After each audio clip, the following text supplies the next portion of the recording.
أعوذ بالله من الشيطان الرجيم بسم الله الرحمن الرحيم ربي اشرح لي صدري ويسر لي أمري واحلل عقدة من لساني يفقهوا قولي صدق الله العلي العظيم. I would like to welcome you to lesson 6 in our series on the basic Arabic grammar course. So today we're hoping to cover concepts, which is how to indicate the definite or indefinite in Arabic, on nouns, a little bit on pronouns, and the third aspect would be the Idafa construction. So how far have we gone with this course so far? We've done the parts that are in yellow, which is case, number, gender. And now we're going on to three other elements: the definite article al, the idafah construction, and essentially the attached pronouns after we've done some independent pronouns. So if you want to look at how nouns can be made definite, by definite I mean like something that's very specific. It's not there's no doubt about it. In other words, when we just say kitabun, it could be any book.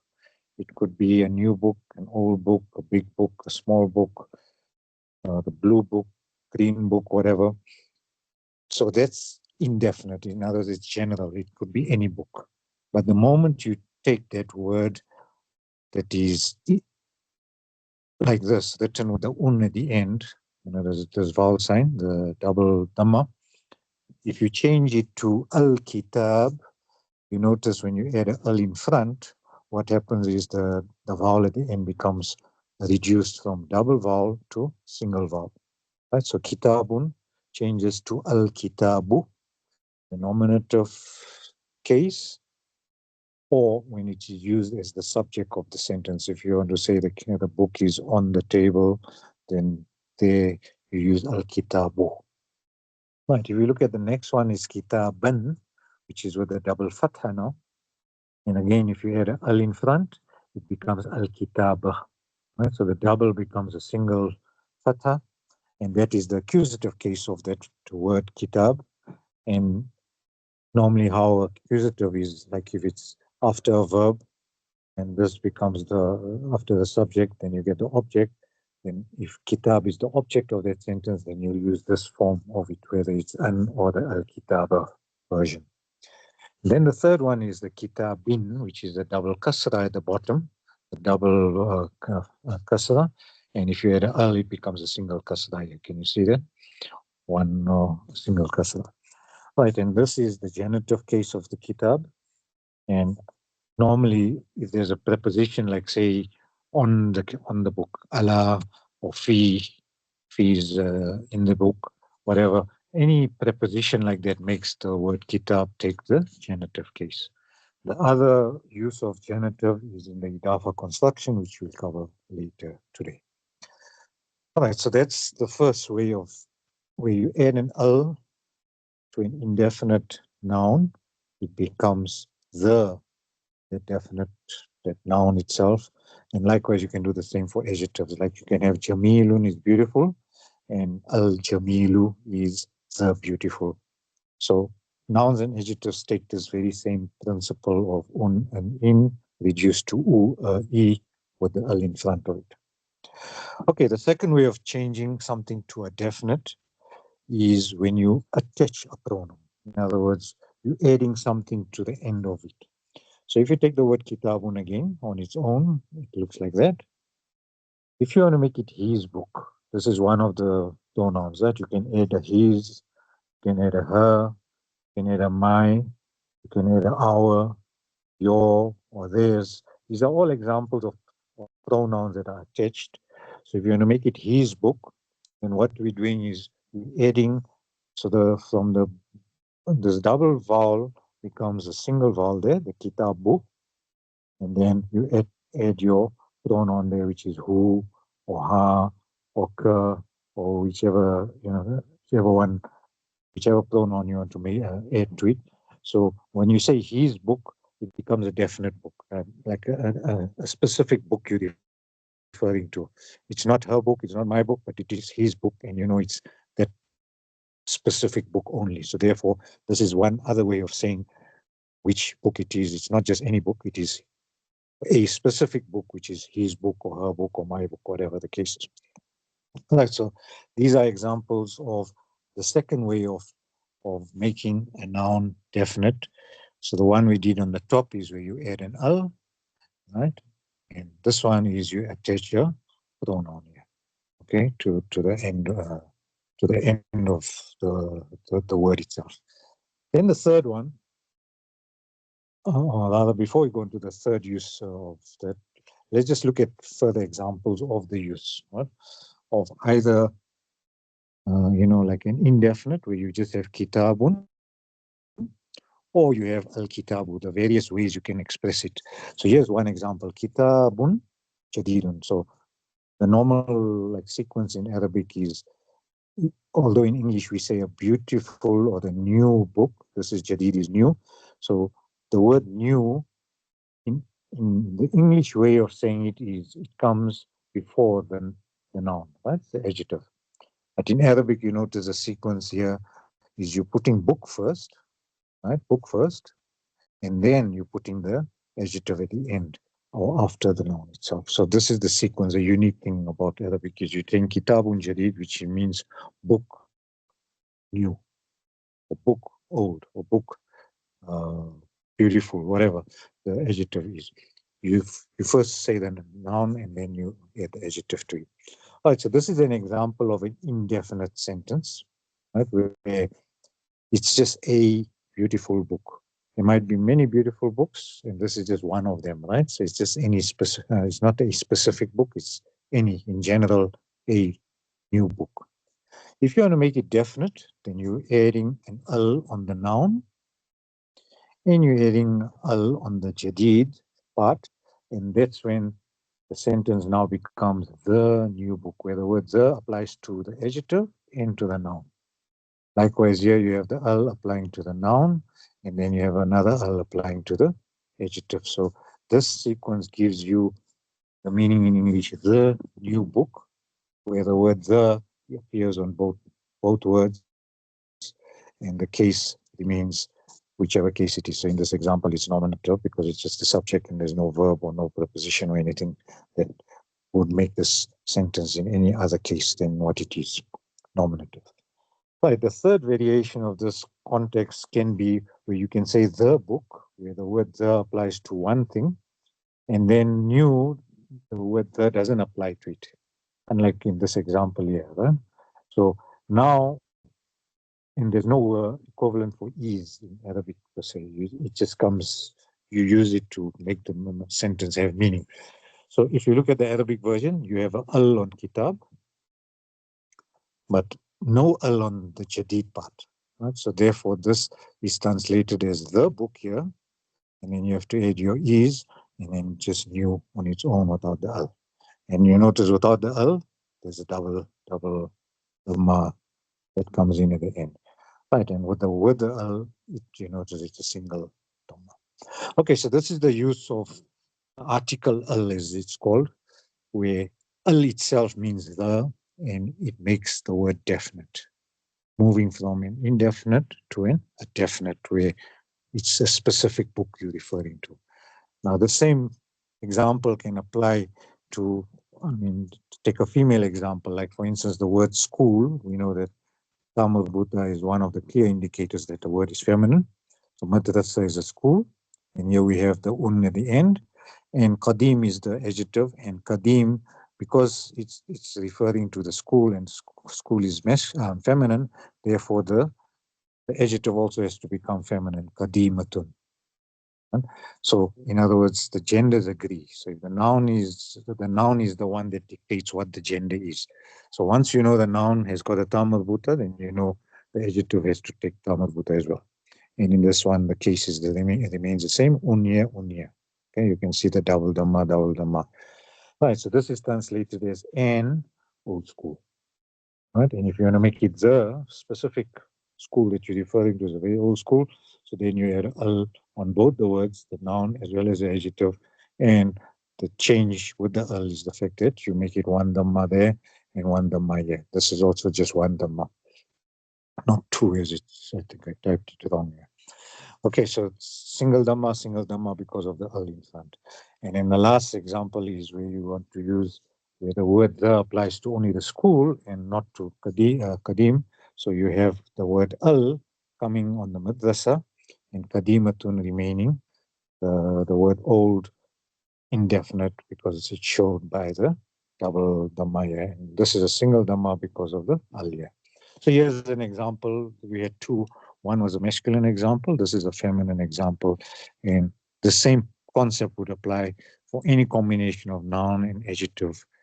If you want to make a short like a phrase like this, where you want to say uh, maybe a beautiful girl, the or a beautiful girl, or the beautiful girl, or the girl is beautiful. Or you can take another one, the and uh, maybe teacher, right? And here, so here for teacher we won't use kadim, we'll use kabir, right? For an old teacher. So here it will be uh, um, mudarrisun kabirun. In the first example, if you're going to make it the old teacher, it will be mudarrisun al-mudarrisu al-kabiru. And the last one will be al-mudarrisu kabirun. So the very same principle applying for with the al and without the al and where the al fits and what meaning it does result in. Okay, so that's the first use of something that makes a word definite is you look for that article al, and the al only appears in the beginning of a word. It can't appear anywhere else, like in the middle or at the end. It's the al in the beginning that shows the definite article we're talking about now. Okay, then we move on to the pronouns. Now, pronouns are words used instead of nouns. Okay, there's a definition of a pronoun. A noun is the name of a person, place, or thing. A pronoun is, the examples are here in these, like you've got he, there's they in the plural, she, they, you, I, we. So these are the examples of the person that's being mentioned by way of that pronoun. Right now, I've given you a blank template, and this is the template I've used over the years, and it's worked for me. People sometimes flip it around and put the first person on top, like this can be on top, and second in the middle, and third at the bottom. But I seem to like this format. And if we learn one format, then we stick to this format in everything we do. So today we're doing pronouns, and I'm going to show you this format. In later lessons, we're going to do verbs. We're going to look at this very same format where always the third person will be on the top, the second person is in the middle, and the first person is right at the bottom, right? Now, what does this first, second, third mean? First means, first is like yourself, like I or me or our, right? When you want to use those kind of pronouns, I, we, or our, then we refer to that as the first person. In other words, specifically to you, yourself individually, okay? That's first person. Second is like you're talking of somebody outside, away from you. In other words, the person you're talking to is regarded as the second person, right? And the third person is essentially somebody who's like not necessarily in front of you, but somebody who you all know where that person is, but is not like in front of you in terms of if there's a conversation going. If we're talking about somebody that's not there and saying something good or bad about them, then we're referring to that person in the third person, right? Because that person is like absent, away from you. Now, in each of these persons, we have both genders applying. In the first person, it's quite easy because masculine and feminine is the same, right? So I, as a male, I'll use this version, and anybody who's a female will use exactly the same, whatever these words are going to be, and I'll show you them to you just now. So first person is quite easy. It's common gender for both male and female. I and we and our and us is the same people, right? Same gender. Then we move to second person where you can refer to you as a male and you can be singular. So singular is the one person. Dual is exactly two people. And plural is more than two, greater than two, right? Three or more. So essentially, those are the terms there on top in terms of number It's singular, dual, and plural that goes across like that from right to left. Person you understand, and gender you know, right? So in other words, when you see a word, you'll be able to say this thing or this word is masculine, it is third person, it is dual. Right? So you will be able to give, these are the three main things that you will be able to talk of, right? Gender, person, and then the number, as it were, which is singular, dual, and plural. Right? So these are the three concepts. Now let's use an example of this actual table with pronoun we're going to talk of is what we call a standalone or an independent pronoun. Independent means it can be on its own. So if you just have the word hua, which means he, right? Hua is a word on its own and it has a meaning. Like you have in your mind when I talk of hua, you can think of any male, okay? Genital. If I go into the dual, if I talk of two males, I change the hua to ma. Okay, now this is something we need to learn as we go along, right? And you learn it today, it might be new, but with time you will see these things coming over and over and over, repeated. So it will get into your head and you will remember it because you've seen it in a table form. And if you can take a sort of image of this table in your mind and remember it like this, makes your life very much easier when you're going into analysis of sentences. Huh? So from huma, you can get the plural version is hum. Now, if you look at what's the common factor here, this ha in the front, you can see it's repeating itself, and the other letters are also kind of repeating, but in other forms, right? Okay, then we look at the he version. It's he, right? So here it's a totally different word. If you look at who is one word and here is another word, and the one's got a wow, one's got a ya, and the vowel is also different. So you just remember here to be the he version of these independent pronouns. The huma is the same for both masculine and feminine, as you can see there. And here on the feminine side, you notice there's a noon or the tashdid that comes in at the end.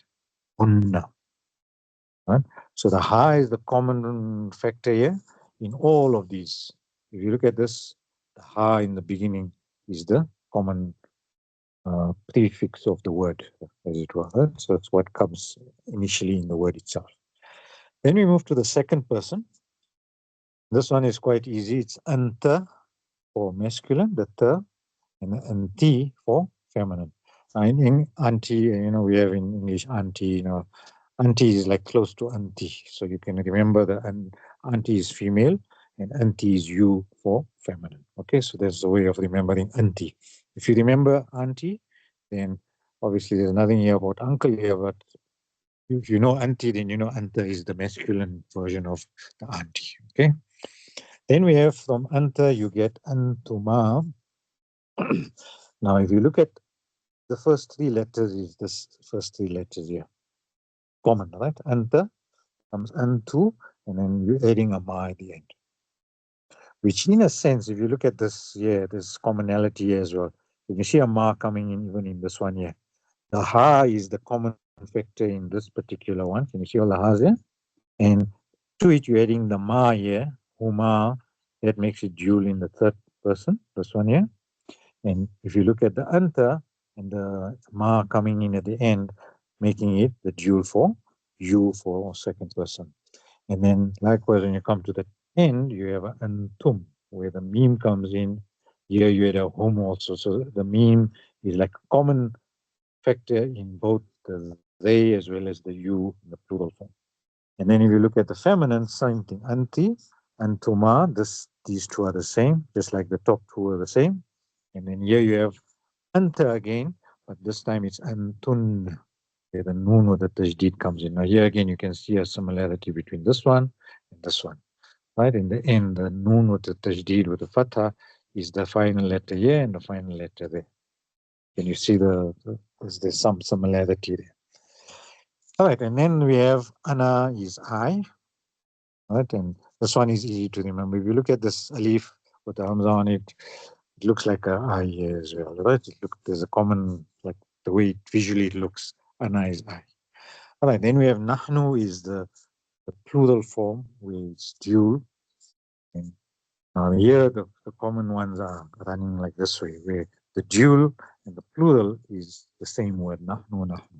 Like how here we had this way, two of them common, this way, two of them common. Here there was a commonality here, and there was a commonality there. So there is some similarity, and you need to just be aware of it. So essentially here we looked at the has as the common factor in this too, right? Here we're looking at the alif, noon, and ta. And I told you about anti, so you could think of the anti is like the three main letters of all the second persons. So all the U's, and you in English is just you here, and you here. But in Arabic, there's a U for the singular, U for the dual, and U for the plural. All right, and then the last one is ana, and nahnu. And here you're looking at the alif alone, I, and then the noon for the we's. Right, so essentially, these are the four characteristics that you must remember to try and recall this particular table. Now let's see this in an example of how you use the singular. Right. So if I take the singular column, which is this column here, right, and we go into the next screen, you will find that that's the singular, right? Huwa, here, anta, anti, and ana. The same sequence. Third person on top, second person on the bottom, and first person at the bottom, right at the last. So here we have huwa talib, and here's a simple sentence: he is a student. Right? We said is, there's no word for it, but if you take the pronoun, independent pronoun, and you add the talib, get a sentence: he is a student. If you want to use here, and obviously you have to use she is a student, and you have to use the feminine form of student, which is talibatun. Likewise, anta is masculine, so here you have masculine example, and here you have feminine, where this is feminine and the ta marbuta at the end is feminine. So here you have you feminine, student feminine. Okay, so the you is feminine and the student is the word feminine. And then the last one is ana, where you can use it for ana talib, right? Whether you're the male, or you can use the same sentence for female, ana talibatun. Exactly the same. All right, so there's an example of the singular. If you look back, now we're going to go into this dual column here, this one here, not this particular one here. And then we go to the example of a dual, where you use the huma here in the third, antuma in the second, and nahnu is the we in the first person. So if you're using huma, which means two males, then talib is masculine, and you're adding your ani at the end. So huma taliban, perfect sentence. They two masculine are students. Where this is masculine and this is masculine because there's no ta marbuta. Can you see that? Right, and if you're in a feminine version, you say huma talibatani, where the ta comes in, right? So talibatun was a ta marbuta or that singular. And to make it ani, we said you must change that ta to the open ta, and that's how you end up with huma talibatan. Antuma, same thing. This is for masculine. Then you use the masculine version ani. Here it's feminine, so you're using the tani, the ta coming in as part of the word, talibatun, and then you're adding your ani at the end. Okay, and then nahnu, if it's two of you, talibani or talibatani, depending on whichever gender it is. Okay, then we move on to the plural form, the last two columns on the extreme left of the previous table, where you have hum, you have hunna for the third person. Okay, and here you notice hum is plural, male, so you use tullab. And hunna is female, plural, so you use talibat. Because talibatun was the singular with the ta marbuta, then you add a atun, make it. Remember atun and atin in the sound feminine plural? Okay, so this is the ta changes to the other ta with the alif inside. Okay, so that's how you get talibat. Likewise with antum and antunna. Antum is you masculine, so you're using a masculine noun. And yes, antunna is feminine, so you're using a female plural talibat. And then nahnu, you're using nahnu tulab or nahnu talibat. Okay, so that's the use of the independent pronouns, where you notice by independent meaning that these words here stay separate, and the word that's like you're referring to in the sentence, like in this case, student, is a separate word. So the pronoun is separate, and the noun, tulab or talib or talibani, whatever, is separate entities. So two separate entities, because independent pronouns stand on its own, and the word follows, which is also a separate standalone word. All right, so that's the one concept of pronouns, which is independent. Now we look at another version or variation of pronouns, which is the dependent now. Dependent meaning not standing on its own, not independent. Or another way of looking at it is it's just attached. In other words, it's added to a word. So if you want to look at, for instance, his book, you'll say kitab, right? Kitabu, right? That's the word for book.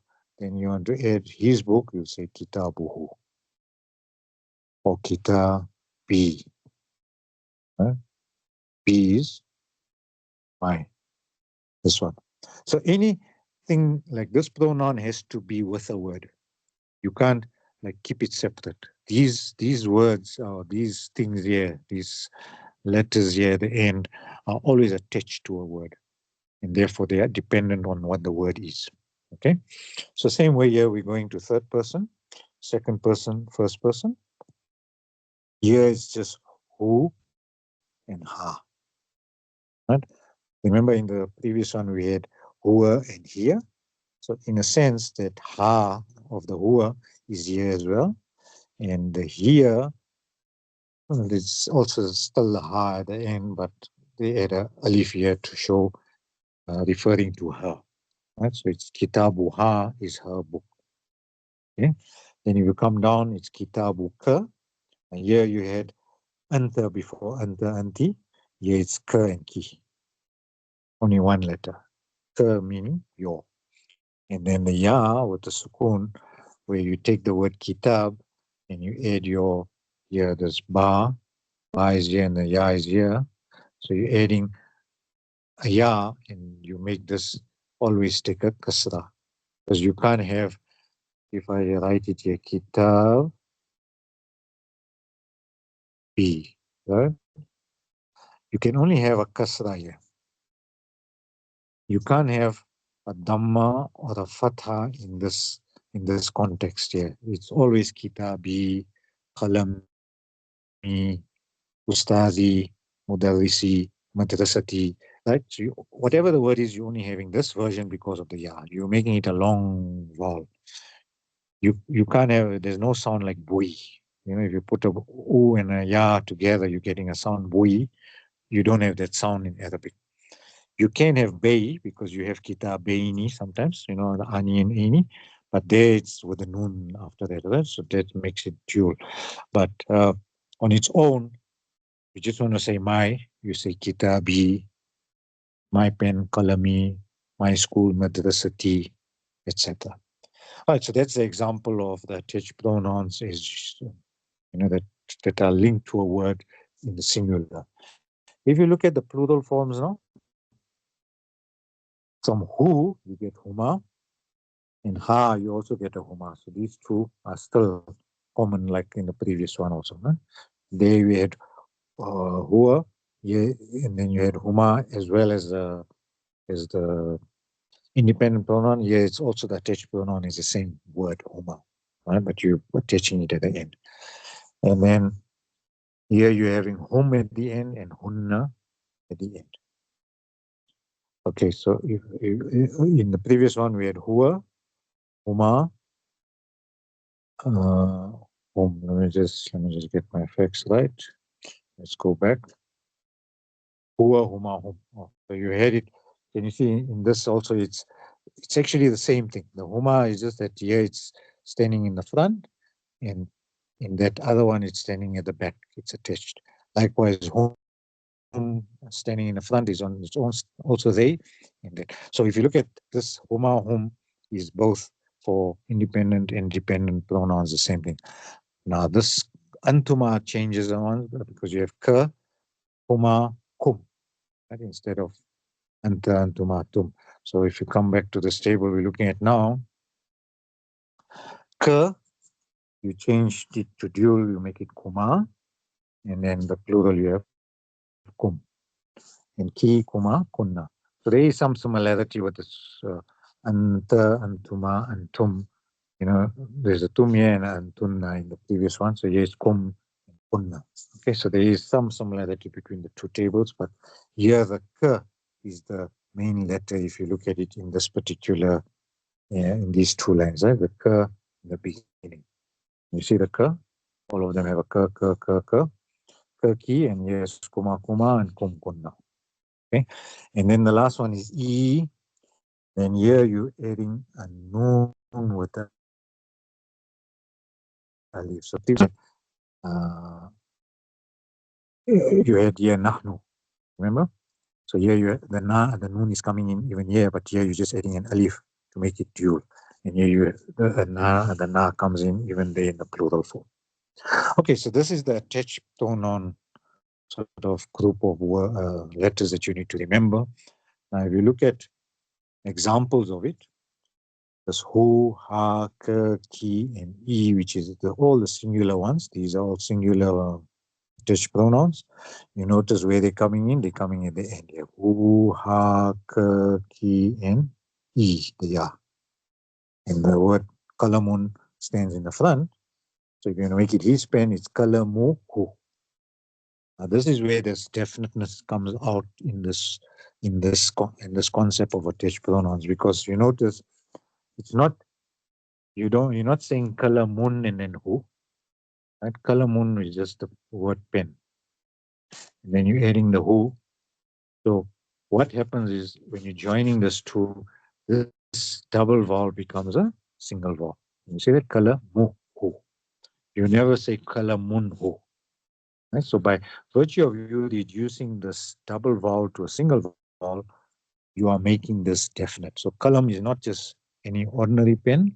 Here it's his pen, specifically one person, one male's pen is kalamu hu. Likewise, her pen is kalamu ha, not kalamun ha. Right? So when you add a attached pronoun, it's losing the one vowel before it in order for you to attach that pronoun. Likewise, kalamun becomes kalamu, then you add a ka for your masculine, and ki for your feminine, and then ya for my, kalami. Okay, so that's the singular. Then we look at the dual.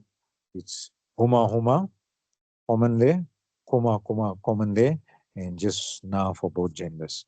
All right, so here you have kalamu, and then you look at the huma there, right? And then the kuma there, and then the na here.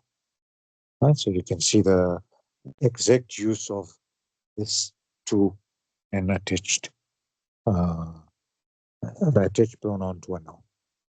Okay, and then if we look at the plural form, kalamu, and then you're adding a hum here. Right, you're adding the hum at the end. Likewise, hunna. Right, so this was the third person. And kalamukum and kalamukunna for the second person. Right? And then the first person is simply kalamuna, our referring to either a male person or a female person, and the pen belonging to that person. Okay, so that covers the two concepts of the al and no al, making one form of definite, and this attached pronoun, which we just covered now, is the second way of making a word definite, because from just an ordinary a pen or ordinary pen or any pen, you're making it specifically his pen, their pen, our pen, my pen, your pen, his pen, etc. That's the second way. Right, then we come to the third way of making a noun definite. Now, this is a unique construction for Arabic. It's replete in the Quran many times. Hundreds of times you'll find idafas in the Quran, right? Idafa is the genitive construction or the genitive of possession. Now in English we have two ways of saying this concept of whose book it is, right? You can say the boy apostrophe s book. Okay, this what's in blue. Or if you change it around, you can say the other format. You can say the book belongs to the boy or of the boy. And now in Arabic, we don't have an apostrophe. This apostrophe thing, there's nothing in Arabic. It's there's no apostrophe, right? So we use apostrophe in English for two things. One is for this kind of a thing, for possession, and the other one is like if you want to, you say they are, you can say they, like this with apostrophe, they in town, right? So where you removing the a here from two words, they are, and you're adding that apostrophe, so you are sort of condensing or abbreviating two words into one word, and you know that apostrophe indicates missing letter or letters. In this example is there. Now this concept of apostrophe, whether it's in this form of possession or in this one where you're showing abbreviation, we don't have that concept in Arabic at all. If you want to say that this possession idea, you must change it to the sequence, which is in Arabic, Kitabu al-Waladi. Right? So this is essentially what the Idafa construction looks like. It's two nouns. There's noun number one there, noun number two there. And what are the features of both these nouns? If you look at the first noun, the one feature is it's got no al on the first word. Can you see there's no al here? Okay. But it is definite because of how? In the nominative case, you use a dhamma. In the accusative case, you use a fatha. And in the genitive case, you use a kasra. Right, so by showing it in one vowel there, you are making this word definite, even though there's no al.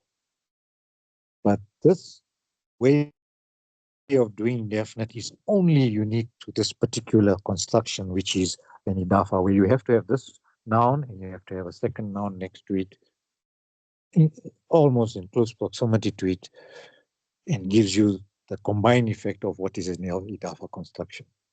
Then you look at the second noun features, right? It's always genitive, and that's why it's called the genitive of possession, because it's always a genitive case on the second noun, right?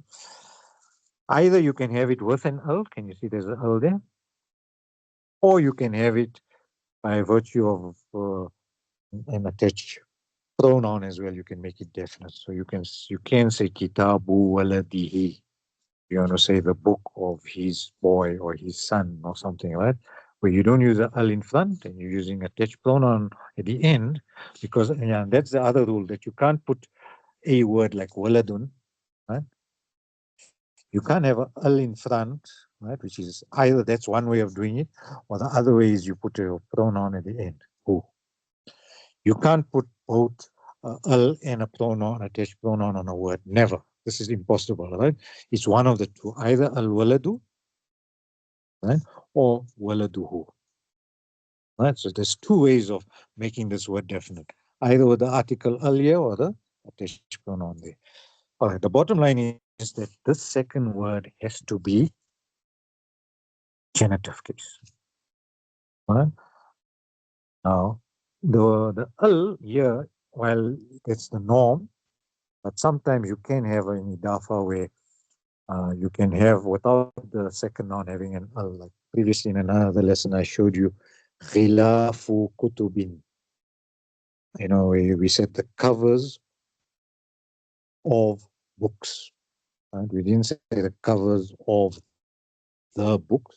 So therefore, that khilaf had a double kasra, right? Because there was no al in front.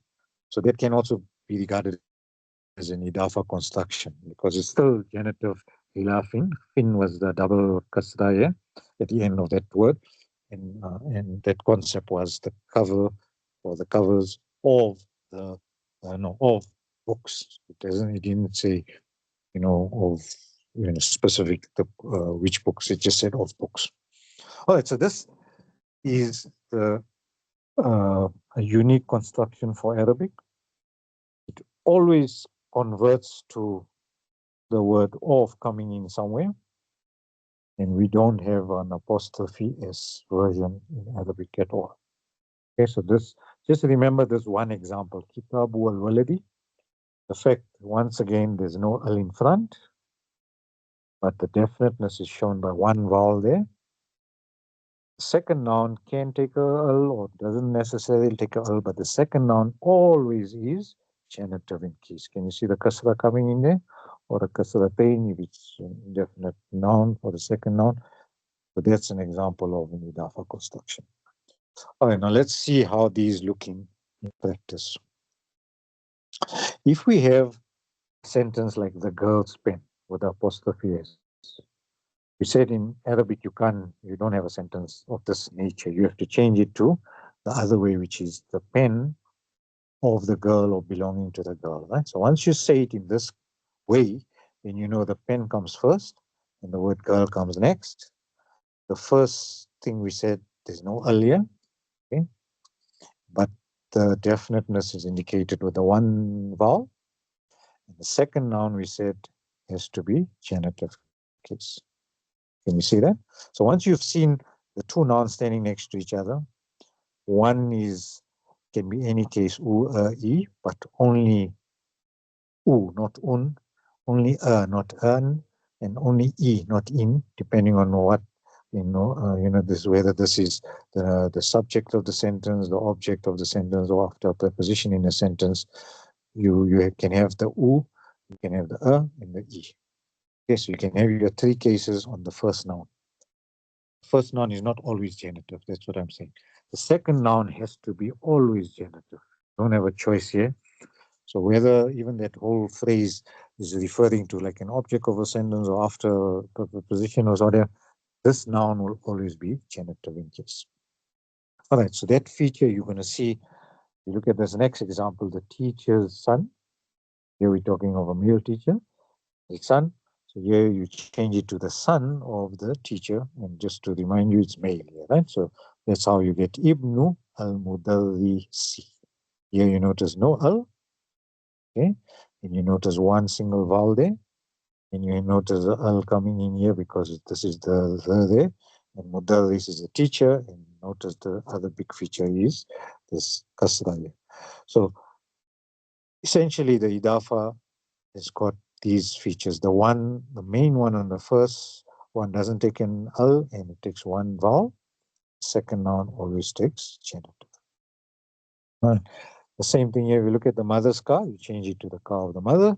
Then it's sayyaratu, again no al, one dhamma, and takes a kasra, making it the car of the mother. Okay, and let me just show you perhaps one amazing example of idafa in the Quran, where now if you don't know, like if you don't know what the words mean in Arabic at all, right? If you just have to cheat and look at the English version here, say I seek the protection in or of or with, this is one word, the Lord of mankind. You see the Lord of mankind here? Doesn't it sound like an idafa? We have the Lord of, and then the other word, mankind. Can you see that? Second ayah says Malikin Nas. Malik is a sovereign or a king. That's the first noun. Here's the second noun, of mankind. There's of there. So here's the second example of idafa. Third one is Ilah and Nas. Same way, the deity of God, of mankind. First noun, second noun, and of in the middle. All idafas. Then here, the evil of the sneaky whisperer. Now this one is a bit different in that the word sneaky is like an adjective for whisperer. So if you look at the actual idafa is sharril waswasi, right? The evil of the whisperer. And in the khannas, because it's an adjective describing one of the two nouns of the idafa, comes after the idafa. So there's nothing, the idafa stays as it is and the adjectives follow here. Any adjective of any of these nouns follow. And how we know it is because this case must now match that case. Now in this one, there can be a bit ambiguity because this mean makes this noun also take one kasra, and this second noun has to take a kasra. And so, in a sense, they are both like genitive words here because of the min making this noun also genitive. But here's your idafa construction, right? And this is just an adjective describing it. So it takes an al, because these both words are definite here in idafa, and khannas is the sneaky, the shaitan that sort of comes and goes, talks and removes himself, plants an idea and makes it mature in your mind or in your heart or whatever. So that's a sneaky whisperer. Then we look at one more, who puts temptations or whispers into the breasts of humans. Can you see another idafa here? Right? So it's fi sudurin nas. Now this last line, you notice there are two nouns. There's a nas and a jinnah, right? But you notice the aliyah and there's a aliyah. So this cannot be an idafa. Always we know al on the first noun. The moment there was aliyah, you notice this is not an idafa construction. Right. But if you look at it here, we had, let me show it to you in a colorful format. We had the yellow is one idafa, the green is the next idafa, the blue is the third, Shadil Waswas is a fourth, and this pink one is the fifth example of an idafa construction. So imagine in one surah of just 6 ayats, 5 ayats got idafa constructions.